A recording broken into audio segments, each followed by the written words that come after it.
આ વર્ષ એટલે કે 2025 સાવિત્રી મહાકાવ્યની રચનાનું 75મું વર્ષ છે. આ પ્રસંગે આજે સાવિત્રી મહાકાવ્યનો કિંચિત પરિચય આપીને પછી શ્રી માતાજીએ એક શિષ્યને એટલે કે મોના સરકારને સાવિત્રી વિશે જે કહ્યું છે તે અંગે થોડું વાંચન કરીશું. મહાભારતના સાવિત્રી આખ્યાનની પૃષ્ઠભૂમિમાં શ્રી અરવિંદે સાવિત્રી મહાકાવ્ય અંગ્રેજીમાં બ્લેન્ક વર્ષમાં રચ્યું છે. ભલે તે અંગ્રેજીમાં રચાયું હોય પણ તેની શૈલી પૂરેપૂરી ભારતીય છે. શ્રી અરવિંદે મહાકાવ્ય સ્વરૂપે રૂપાંતરિત કરેલી સાવિત્રીની કથાએ ઉન્નત શિખરો સર કર્યા છે. શ્રી અરવિંદના લાઈફ ડિવાઇનનો આદર્શ મંત્ર કવિતા રૂપે એક જીવંત વાસ્તવિકતા રૂપે સાવિત્રીમાં ચરિતાર્થ થયો છે. સાવિત્રી શબ્દ સંસ્કૃત સવિતૃ શબ્દમાંથી નિષ્પન્ન થયો છે અને સવિતૃ શબ્દ સુધાતુમાંથી. તેનો અર્થ છે ટુ ગીવ બર્થ ટુ, ને જન્મ આપો.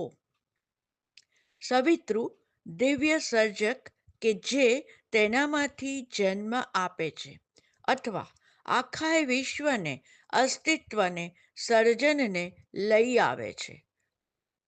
વ્યુત્પત્તિજન્ય અર્થ છે જે સૂર્યમાંથી જન્મ્યું છે તે, જે સૂર્ય સાથે સંકળાયેલું છે તે.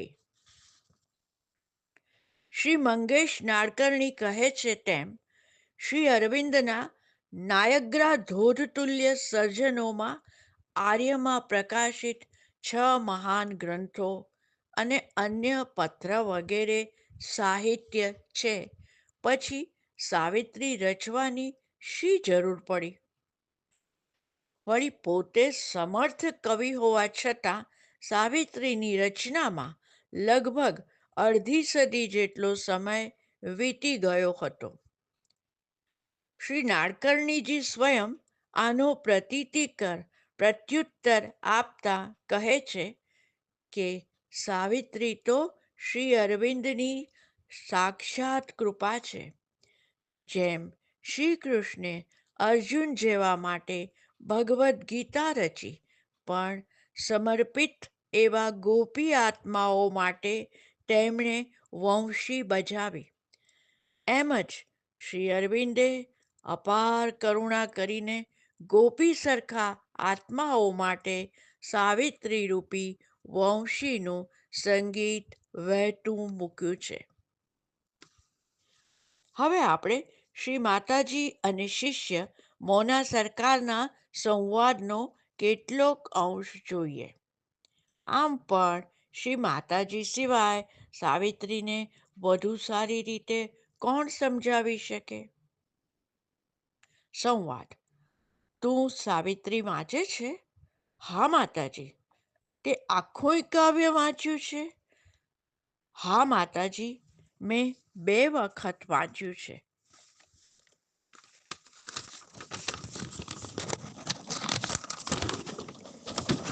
તે જે કંઈ વાંચ્યું છે તે સમજાયું છે? ઘણું ખરું નહીં, પણ મને કવિતા ગમે છે અને એને લઈને મેં વાંચ્યું છે. શ્રી માતાજી કહે છે, તને ન સમજાય તો કાંઈ વાંધો નહીં, પણ તે દરરોજ વાંચજે. તને જણાશે કે દરેક વખતે તું વાંચીશ ત્યારે કંઈક નવો પ્રકાશ મળશે. દરેક સમયે તને કંઈક નવું જણાશે, કંઈક નવી અનુભૂતિ થશે. પહેલાં જે વસ્તુ જણાતી નહોતી, જે તને સમજાતી નહોતી, તે પ્રકાશમાં આવશે. એકાએક તને સ્પષ્ટ થતી લાગશે. શબ્દો અને પંક્તિઓમાંથી હંમેશા કંઈક અનપેક્ષિત બહાર તરી આવશે. દરેક વખતે વાંચવાનું અને સમજવાનું પ્રયત્ન કરતો રહીશ તેમ તેમ તને જણાશે કે કંઈક નવું ઉમેરાયું છે. જે પાછળ અદ્રષ્ટ હતું તે સ્પષ્ટપણે વિગતસર પ્રકાશિત થઈ રહ્યું છે. હું તને કહું છું કે જે કંડિકાઓ પહેલાં વાંચી ગયો હોઈશ તે બધું ફરી વાંચતી વખતે કોઈ નવા પ્રકાશમાં પ્રગટતું જણાશે. આવું હંમેશા સતત બનતું રહે છે.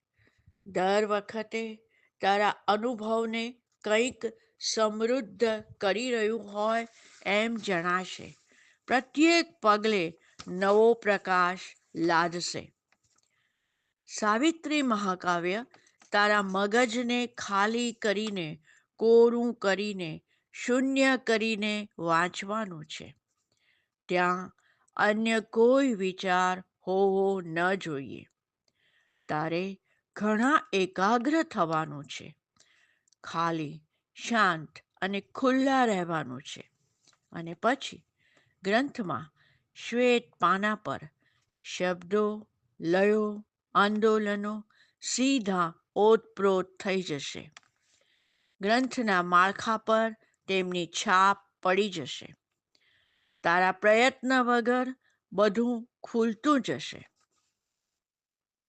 સાવિત્રી એક શ્રુતિ છે, એક ધ્યાન છે. તે અનંતની, શાશ્વતીની ખોજ છે. સાવિત્રીની પંક્તિએ પંક્તિ મંત્ર છે.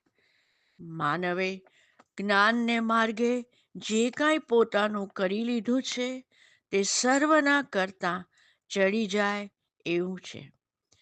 અને ફરી પાછું જણાવું છું કે તેના શબ્દો એવી રીતે અભિવ્યક્તિ પામ્યા છે, ગ્રંથાયા છે કે તેના લયનું ગુંજન દર્શનના મૂળ ઉચ્ચાર ઓમ પ્રતિ દોરી જાય છે.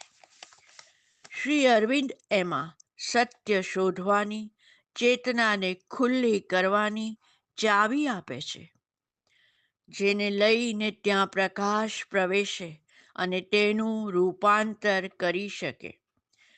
તેમણે માર્ગ ચીંધ્યો છે.